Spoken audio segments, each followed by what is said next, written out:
South Dakota State extended their regular season winning streak in league play to 45 and secured a share of the Summit League title, while South Dakota State's men are back in sole possession of first place after 2 wins and a North Dakota loss. Kansas City also suddenly finds themselves in a tie for third place after 4 straight wins. Welcome to another edition of Summit League Spotlight. He's Darron, Wallace. I'm Kienan, Dixon. Back in studio, the same time, same place this week.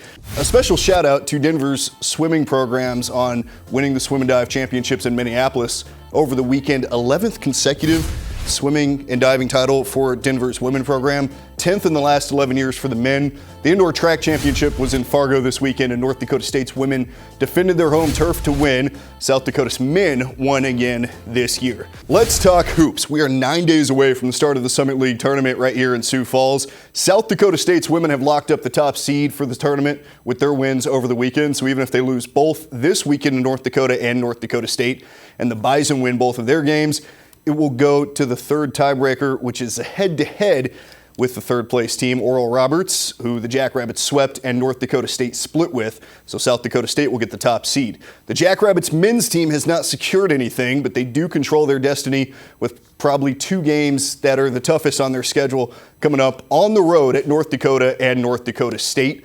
And Kansas City has won 4 straight. They're the hottest team right now in the Summit League, and all of a sudden they're in third place. Yeah, I mean, I think when you talk about coming out of nowhere, you look at what North Dakota State did going from the bottom to near the top. Kansas City, I mean, who would have thought that they would have been in the position they're in where now they're tied for third, and a team that was arguably, trying to avoid the bottom, now they're in the top half. So, wow, I mean, just goes to show you the craziness that is this men's season in the Summit League. It really is, and it seems like for the first time under head coach Marvin Menzies, Kansas City is going in the right direction as the standings sit right now. South Dakota State is in first by a game, and like we said, they control their own destiny. North Dakota is a game back and could get that game on Thursday when they face the Jacks. North Dakota State and Kansas City are in the mix at 2 games back. Now, these top 4 are significant. We'll have some interesting potential scenarios heading into the weekend, which will have tournament implications. For the men, there is a potential for a 4-way tie for first place when we wrap up this regular season on Sunday. South Dakota State is a game clear of the field with 2 to play. Those 2 games are against second and third place North Dakota and North Dakota State. If the Jackrabbits lose both games, it would drop them to 10-6 in league play. North Dakota would move to 10-5 with the win Thursday over the Jacks, but a loss to South Dakota would put them at 10-6 to finish the regular season. North Dakota State would be 10-6 with wins over South Dakota and South Dakota State. And we can't forget about Kansas City. The Roos are on a 4-game winning streak, and their wins over North Dakota and South Dakota State 2 weeks ago are significant. Wins over Denver and Oral Roberts this week would put the Roos in the 10-6 club. Now, if this happens, North Dakota State would be the 1 seed in Sioux Falls. North Dakota would be the 2 seed, and we'd have to see what happens in the St. Thomas, Omaha, and Denver games to figure out who would be the 3 and the 4 seeds between South Dakota State and Kansas City. You got that? Nah, me either. Yeah, all right. So we'll just figure it out. On the women's side, the women's standings are a much clearer picture. South Dakota State is in first and will finish at that post no matter what this weekend. North Dakota State is 2 games back. Oral Roberts got a huge win over South Dakota last week and are in third. You want to have some fun? I'm ready. Let's do it. All right. Do you mean that? I mean, it's almost the best month of the year, so I think I know where you might be going. All right. So we have made some predictions, and this is not going to come back to treat us well Surely in the next 2 weeks. That's just how it works. Let's look at the bracket if the season ended today, and let's make some picks. Why not? Why not? All right, let's start on the men's side. Who do you have on the men's side going and, as we kind of go through this bracket? So everything will start on Friday, and we'll have the 8-9 game. Last year, we had 2 games on that first day with Western Illinois leaving. That now leaves us with 9 teams, so we'll just have an 8-9 game on that Friday. If the season ended, it would be ORU and USD. I am going to pick South Dakota in that game. Why? They actually are more battle-tested than people think, so I think they could actually win some of these close games. They could shock some people in the tournament. Ironically, though, I would have them losing in the next round South Dakota State, who I think is, if the season ends today, I think they are the best team in the league right now. We talk a lot about St. Thomas and North Dakota and North Dakota State, but I think South Dakota State, they've just been the more consistent team year-round, so I'll give the edge to them. In the 4-5 game, it's really tough to call me. Kansas City's been lighting it up. They're on that 4-game winning streak, but I'm going to give the edge to St. Thomas. I think that defense can carry them through. They'll be facing South Dakota State in the next round. Then on the bottom half, UND and Denver. I think UND is just a better all-around team. They've got that three-headed monster, those three guards, or rather two guards and a big that can really get after you. I think they would win that game. And then North Dakota State and Omaha. Listen, you Bison fans that are watching, listening, wherever you may be. Don't take it personal. Don't take it personal. But we got to remember, it's the third month of the year. It's March. We sleep in May. What does that mean? There's going to be some chaos. I like chaos. So in the 3-6, if the season ended today, North Dakota State would face Omaha, and I'm going to pick Omaha. They got Frankie Fiddler. I know North Dakota State, you got Andrew Morgan, you got Bowden Scumberg. You know how much I like Jakari White, and I like Dave Richmond as a coach. But I'm just going to say, I don't have any, the only upset I have is 5/4. Why not go with a little 6-3 upset with Omaha over North Dakota State? Then to finish things off, I got South Dakota State over St. Thomas. I think, again, just the overall edge there for the Jackrabbits. UND, Omaha, again, I think UND is just such a good team. They play so well-rounded. I think they can, obviously the season hasn't ended, and I think whether they end up as the 1 or the 2, I would not be shocked if they made the championship. Yeah. Then it all comes down to South Dakota State and UND, and that one's incredibly tough. I've been struggling going back and forth with it for the past, I don't know how long, but I think for chaos' sake, I'm going to pick the Fighting Hawks just because I like chaos. Wow. All right. So after all that, let's look at my side. ORU, South Dakota, I have Oral Roberts winning that game. I think that, again, they are battle-tested. South Dakota is, like you mentioned, but I think ORU's experience is going to come into play. Significant experience. They have guys that were on that team that made it to the second weekend at the NCAA tournament a few years back. Good team still. They are in 8th place. They're on a 6-game skid right now. I think that changes this weekend. They're going to go on to play South Dakota State. I have South Dakota State winning that game. Again, I think they're just a better team. I think overall, top to bottom, the guys that they put on the court, they go with a little shorter bench than ORU does. I think that's going to come away and help them in March. Kansas City and St. Thomas, I have St. Thomas winning that game as well. I think St. Thomas's defensive consistency is difficult to overlook. They're one of the most consistent shooting teams in the Summit League overall, between the three-point and expected three-point percentage and everything that goes into that analytically. North Dakota and Denver, I have North Dakota winning that game. Again, a very good team defensively. Defense does travel. All right. North Dakota State, Omaha. I also have Omaha winning that game.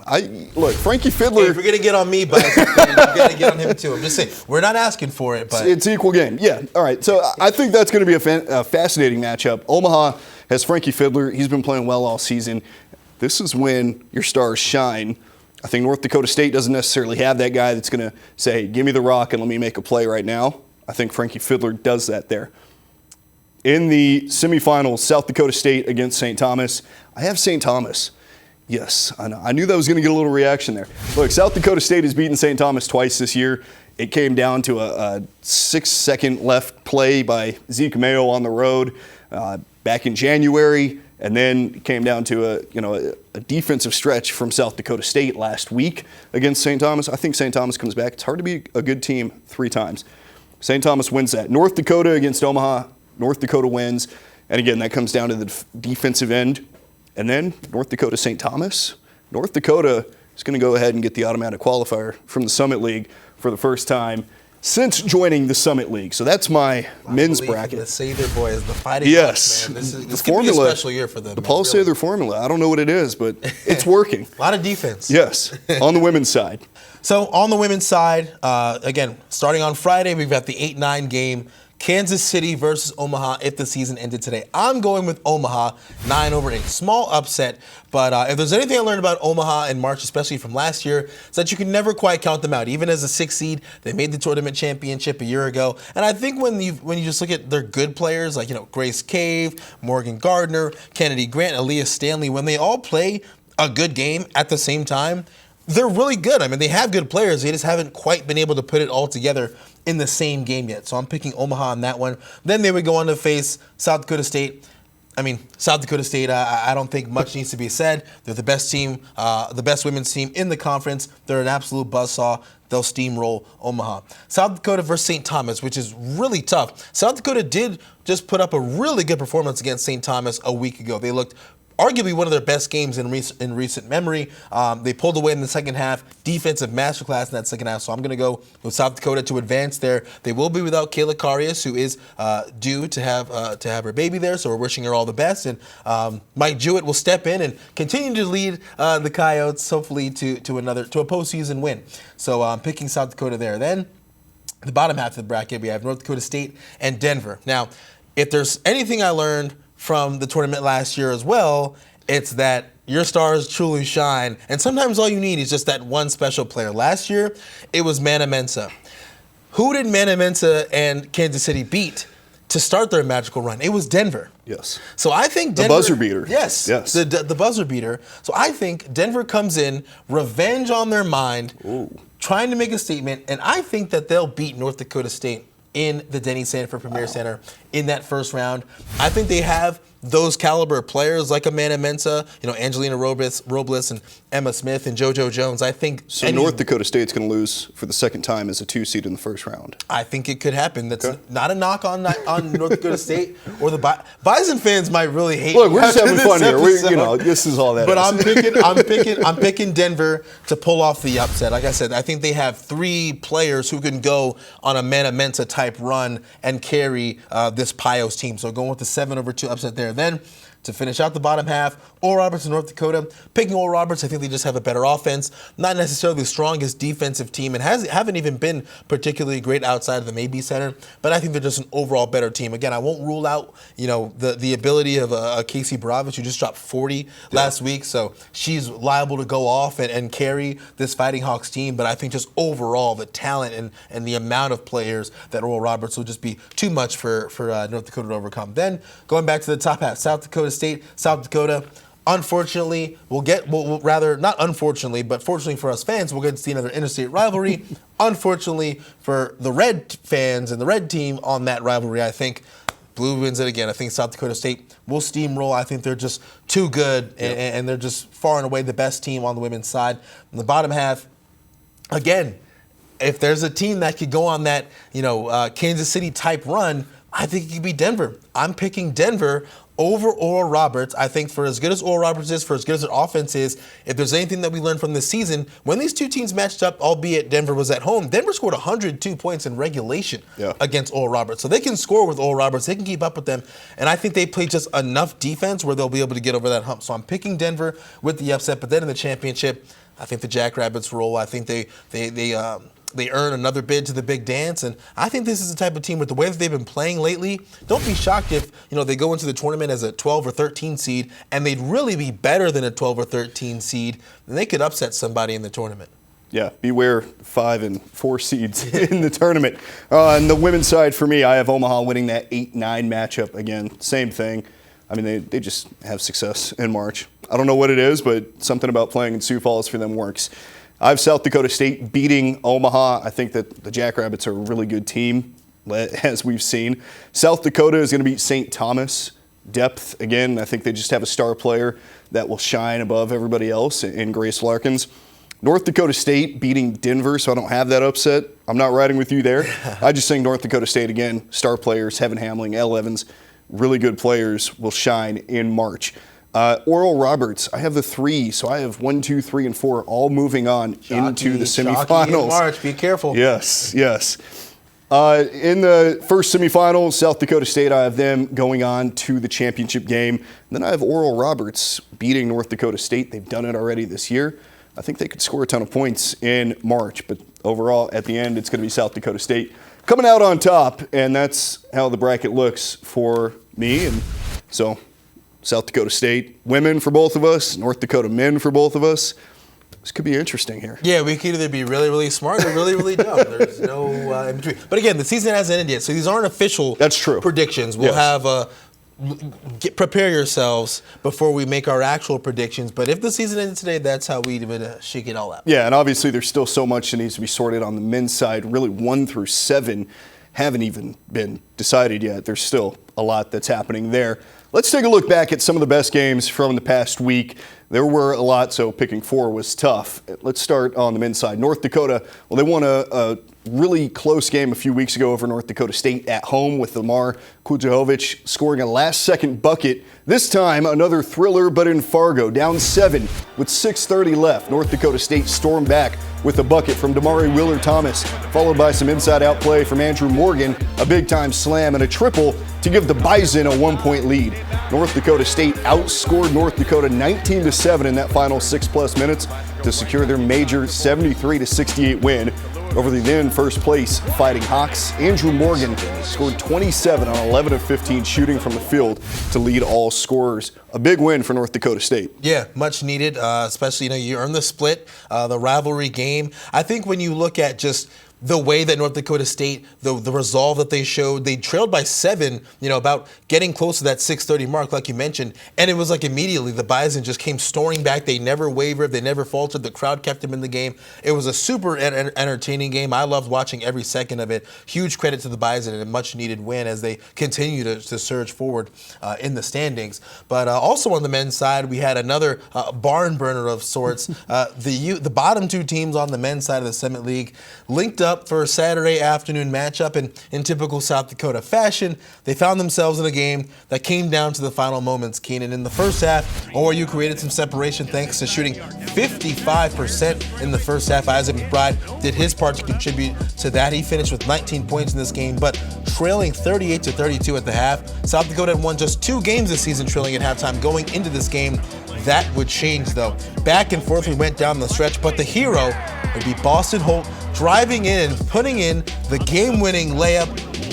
Putting the game-winning layup home. He finished with a game-high 25 points, and South Dakota managed to go +1 in the win column. And no matter what, you'll always take that. You will. And Boston Holt, man, late Clutch. game. Clutch. Give him the rock and let him go to work. That's what Eric Peterson has said before, and it's worked before when they beat St. Thomas at home. And again, he does it. Yeah, a special ball player. Speaking of St. Thomas against South Dakota State over the past 2 seasons has become must-see TV, and it was again this time. No different in Frost Arena. St. Thomas took a back-and-forth first-half lead to lead by 7 at recess. We've seen this story before at Frost. South Dakota State charged out of the break and used a suffocating defense to limit St. Thomas, while the Jackrabbit offense exploded for a second half, 45 points to win 77-72.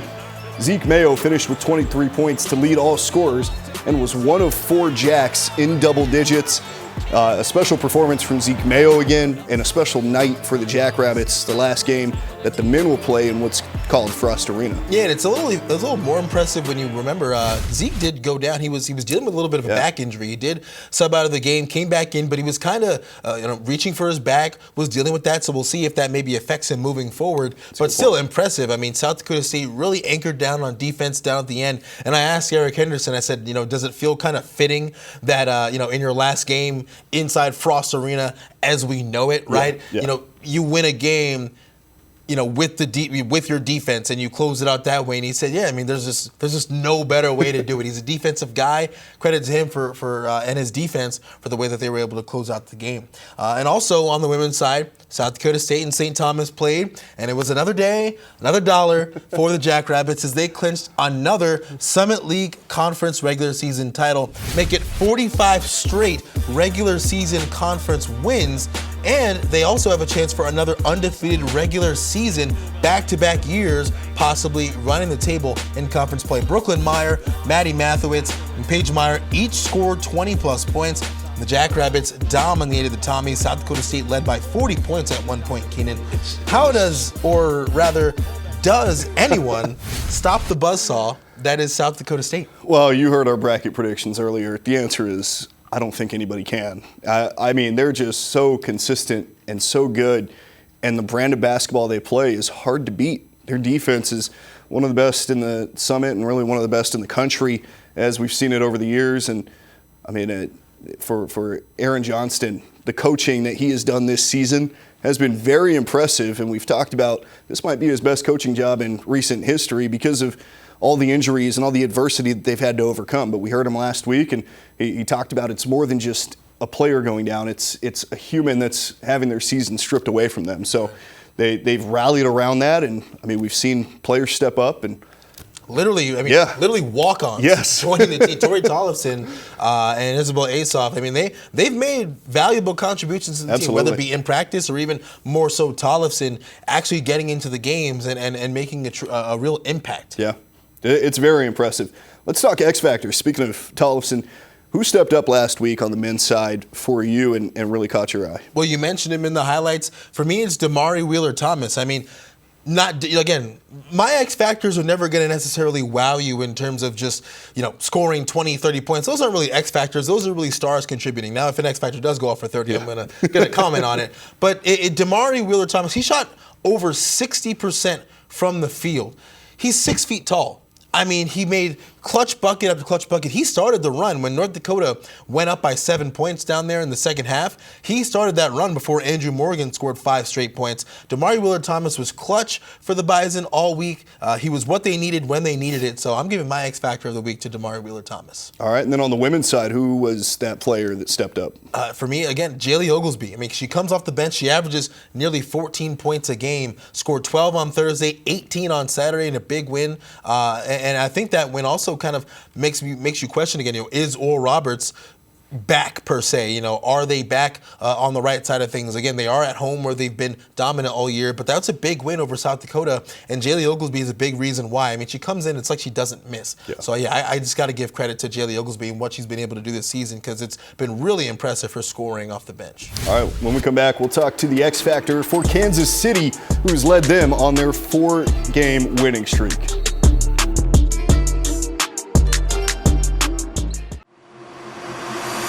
Get ready, we're ballin'. You go right, I go left. Put it work, trip and sweat, ain't even halftime yet. We're ballin'. Bounce 'em out the floor, get 'em, check the score. Yeah, we get 'em, they ain't even know what hit 'em. We're ballin'. They wanna get like me. You better turn this thing up a couple 100 degrees. We're ballin'. I got glory in my bones, now don't let me into my zone. From the first shot to the final buzzer, don't miss a moment of the Summit League basketball season. Midco Sports Plus is the streaming home for all your Summit League teams. Subscribe today for exclusive content, expert team analysis, complete game coverage, and every single minute of Summit League action. Subscribe and watch at midcosportsplus.com. The Ticket Smarter Peak Performers of the Week are Kansas City's Jamar Brown and South Dakota State's Paige Meyer. Both players led their teams to 2 wins last week with their dominant performances.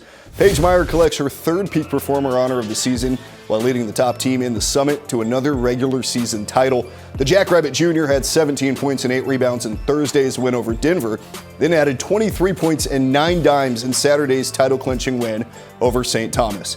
It's the first Peak Performer honor of Jamar Brown's career. The JUCO transfer averaged 24.5 points per game and added 6 rebounds per contest to lead the Roos to wins over South Dakota and Omaha. He took some time to chat with me today to discuss what has changed for Kansas City over the past couple of weeks as they've surged to the top of the Summit League standings. What has happened this season for you personally that has allowed this kind of shift in momentum? I would say it's kind of just the transition from, the junior college level to the Division I level. I feel like I've kind of adapted to, the speed of the game. Over the year, towards the beginning of the year, I was kind of struggling a little bit, trying to find my way through the offense and, just the speed of the game, defensively. And as a team, I mean, you guys have really come out of nowhere. It seemed like you were down in the bottom half of the league all season. And obviously, this league has been so jumbled up all year. But What has happened over the past couple of weeks? You guys have won 4 straight. You've won 6 of your last 8 to all of a sudden find yourself in 3rd place. So we've kind of been, emphasizing, defense as our, main key to, winning these last couple of games. We've tightened up playing, team defense instead of like kind of towards the beginning of the season we were kind of playing a little bit selfish, kind of playing individual defense. Kind of in the middle of the season, our teammate Jason Petty, he mentioned to the team that, you know, we're building for March, and, you know, just gradually getting better and better every day. And, you know, Coach Marvin, you know, he emphasizes that every day to us. You know, once that tournament time comes, you know, we got to just be able to play to the best of our ability. Get ready, we're ballin'. You go right, I go left. Put in work, drip and sweat, ain't even halftime yet. We're ballin'. That's a mop the floor. Get 'em, check the score. Yeah, we get 'em. They ain't even know what hit 'em. We're ballin'. They wanna get like me. You better turn this thing up a couple 100 degrees. We're ballin'. I got glory in my bones. Now don't let me into my zone. From the first shot to the final buzzer, don't miss a moment of the Summit League basketball season. Midcoast Sports Plus is the streaming home for all your Summit League teams. Subscribe today for exclusive content, expert team analysis, complete game coverage, and every single minute of Summit League action. Subscribe and watch at midcoastsportsplus.com. Here we go. 8 games on Thursday, 7 on Saturday, and 1 on Sunday to cap off this thrilling Summit League regular season. All 16 games will be on Summit League Network right here. Let's check out that men's schedule for Thursday. Omaha heads to St. Thomas. North Dakota State goes to South Dakota. South Dakota State visits North Dakota for what could be the game of the day, and Kansas City goes to Denver. On the women's side, North Dakota goes to South Dakota State. South Dakota to North Dakota State. St. Thomas visits Omaha, and Denver goes to Kansas City. Again, all games this week will air on Summit League Network. Omaha against St. Thomas on the road for Omaha. Frankie Fiddler against Parker Bjorklund, Drake Dobbs, kind of a combination group for St. Thomas, but St. Thomas is really good still. Yeah, I mean, that defense is probably the best in the Summit, one of the best, if not the best. But and good defense often makes good offense tough to produce. But I think Frankie Fiddler is one of those players where he's good enough to overcome that good defense. I mean, you've seen him against South Dakota State. His numbers don't veer too far away from what he's been doing all season long. So should be a tough matchup, and we'll have a lot of implications for the final standings. We'll have major implications on tiebreakers and everything else that could be possible. Like we talked about earlier in the show, this one has major implications. North Dakota State against South Dakota. If NDSU wants a shot at the 1 seed, it starts against South Dakota on the road. Yeah, and South Dakota is one of those teams who's been they've been tough. Like, you know, like I said before, like they aren't just getting beat by everyone. You probably see their spot in the standings and think, oh, they're just getting killed by everybody. They've had a few of those games, but most of their games, they come down to the wire, and they've just been struggling to close. I mean, this team is so talented. It's confusing almost when you look at just how their record has gotten to the point that it's at. But I think that if, you know, they can carry that momentum from their close win against Oral Roberts, they should be able to maybe surprise some people. But North Dakota State, you know, they'll have a tough task trying to beat this Coyote team on the road. South Dakota State at North Dakota. Difficult environment to go up there and play in the Betty for South Dakota State, especially with the year that North Dakota has been having. Yeah, and I mean, again, coming off the loss to your rival, you know, you're fighting for that first place spot. So you lose your first place spot, and now you get a chance to get it back against the team that took it from you, and also against a team that kind of took it to you the last time that they played, albeit really early in the Summit League season. And then really since Ian Acho became eligible for North Dakota, this has been a completely different team. He adds that extra dynamic to their offense, to their defense, that length, that versatility. So it should be a really, really good one. As good as that game was in Fargo, this game has a chance to be possibly even better. Yeah, and Tyree Iheanacho, a key player for the Fighting Hawks, was ineligible to start the season because he transferred back to North Dakota after playing the last couple of years at James Madison. Kansas City at Denver. Denver is fighting to stay out of that bottom 2. They don't want to play Friday. They kind of control that destiny right now. Yeah, this is a team that, I mean, man, you talk about maybe a fall from grace, perhaps. I mean, this was a team that we were talking about could have been one of the top teams in the Summit this year. You had the leading scorer in the nation in Tommy Bruner, but they've really they've lost themselves a little bit. I think there's a chance to get right. It's against a really hot Kansas City team who, you know, like we talked about, has won 4 straight. Jamar Brown, winning peak performer of the week. He's playing extremely good basketball, but went over 20 points in both games last week. Yeah. So if there's a chance to get right, now's the time for Denver in the Mile High. On the women's side, North Dakota at South Dakota State. South Dakota State, I mean, they don't need any help because they've already secured that 1 seed, but an outright Summit League title could be secured if they win on Thursday. Hey, it's the first of their last 2 in Frost Arena. Why not give the fans, just something to feel good about as they close out the year? No concerns for the Jackrabbits there. They continue to roll. Dominant, best team in the Summit by far. South Dakota at North Dakota State. An interesting matchup because South Dakota's coming off that loss last week against Oral Roberts. They're trying to bounce back. North Dakota State is still hanging on to that 2nd spot, and they've already secured that 2 seed. But they want momentum going into next week. Yeah, this will be a telling game too. South Dakota struggled against South Dakota State, but North Dakota State's that team that has competed well with South Dakota State, hasn't been able to win, but has competed well. So this will be another test for South Dakota. Are you the contender that we think you are? I think this will be a very telling game for South Dakota, but also a chance for North Dakota to make a statement and say, hey, you're not in our tier yet. St. Thomas at Omaha. St. Thomas looking to continue and better their position in the Summit standings. They're right there. A couple of wins and they could be in the top 4. Yeah, St. Thomas, they're just they're not out of the mix yet where they can get into that top 4 and maybe get a more favorable matchup. Yeah. You want to avoid playing those tougher teams earlier if you can. Ruthson, right now they're going through a bit of a tough stretch, but if there's one thing that she says about her team, it's that they're resilient and that they continue to fight. Bit of a chance for a get-right game perhaps against Omaha, but Omaha has been tough this year at home, so definitely won't be an easy game. And they've been tougher as of late as well. So some difficult road games for teams going down I-29. Denver at Kansas City. Again, 2 teams that are kind of toward the bottom, but both battling to stay out of that Friday matchup. Yeah, and Denver's one of those teams, we talked about it earlier. I think they have that Cinderella feel, not in the sense that they're at the bottom like Kansas City was a year ago, but I think they have that super high ceiling where when they're hitting shots, I mean, even Aaron Johnson said it, playing them at their place last week, when they're rolling and they're hitting shots on offense, they're one of the more dangerous teams in the conference, and that's high praise coming from a coach like him. So they have that type of ability where, when their offense is going, they can put up a bunch of points, and they're, again, fighting to stay out of playing on that first night. So I think if they want to do that, it starts against KC. That's why Denver's making a little run in your bracket, right? Because they can score. Line it up, man. Well, that's Thursday's slate of games. Again, all games are airing on Summit League Network. Sign up today if you haven't. You'll miss out on Summit League tournament as well next week. We have a lot of games on there. Sign up at summitleaguenetwork.tv. And, of course, you can get your tickets for the basketball tournament, which starts in 9 days. Yeah, it's right here. I mean, this is, whew. You can smell it. Come on now. Yeah, get your tickets at thesummitleague.org/tickets.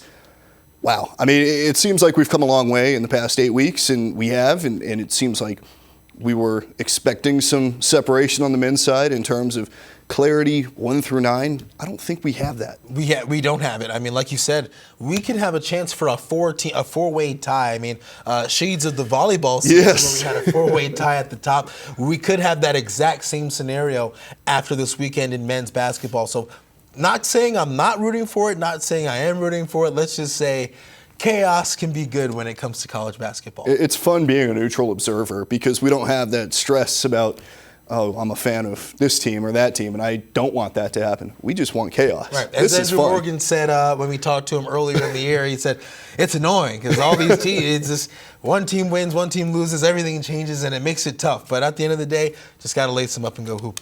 Got to lace them up and go hoop. We'll see you on Thursday, 8 games. Again, on Thursday, 7 on Saturday, 1 on Sunday to wrap it up. And that'll be Kansas City at Oral Roberts, and that could secure that 4-way tie on the men's side. It's been fun. We'll see you next week when we preview the Summit League tournament and hand out some actual awards, not our mid-season awards that we did. That's the show for this week. He's Darron Wallace from Kienan Dixon. We'll see you next week.